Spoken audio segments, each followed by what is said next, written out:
السلام عليكم ورحمة الله وبركاته. ازيكم حبايبي؟ عاملين ايه؟ يا رب تكونوا بخير. النهاردة ان شاء الله هنعمل احلى بفتيك.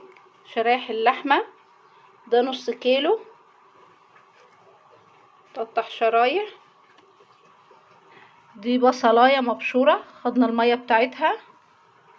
وهنا حبة من التوابل بتاع اللحمة، وجوز الطيب، ونص معلقة ملح، وفلفل، وبابريكا، ومعلقة من الخل.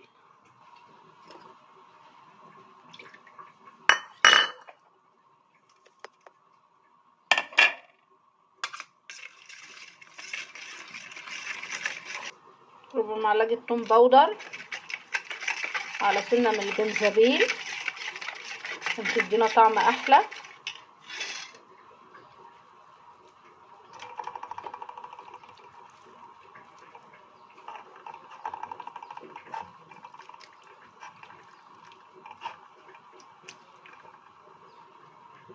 هسيبها في التتبيله دي نص ساعه على ما تشرب التتبيله كلها عشان تدينا الطعم الاحلى دايما.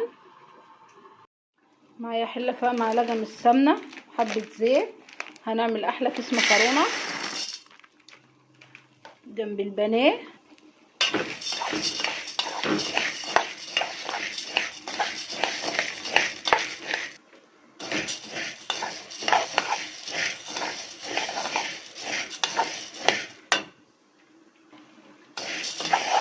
كده المكرونه احمرت، هنزل بالميه.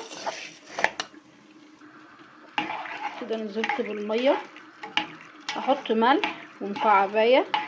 الميه على قد المكرونه، حطيت مكعب وملح. هغطي عليها لحد ما تستوي.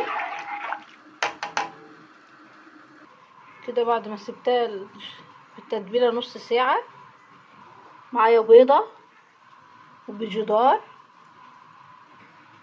هنزل بحبه من الفلفل، هنزل بالبيضه واقلبها كويس. كده بعد ما حطيت عليها البيضه،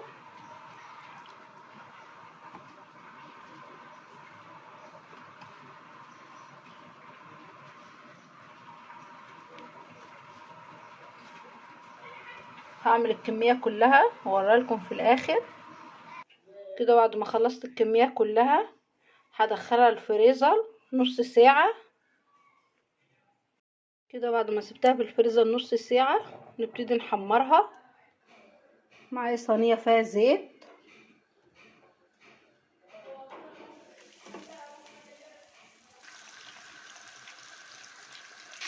كده احمرت وقلبتها على الناحيه التانية. خلصنا البفتيك الجميل بتاعنا والمكرونه، الله على الريحه وجمالها. وعملنا جنبها طبق سلطه، لو قدرت اوصف لكم الريحه مش هتصدقوا والطعم. يلا جربوا البفتيك الجميل بتاعي والمكرونه، جربوا وقولوا لي ايه رايكم. ما تنسونوش في لايك وشير وتفعلوا الجرس، واللي مش مشترك عندي ينزل يشترك عشان يوصلوا كل حاجه حلوه انا بعملها. مستنيه كلامكم الحلو وتعليقاتكم الحلوه ليا.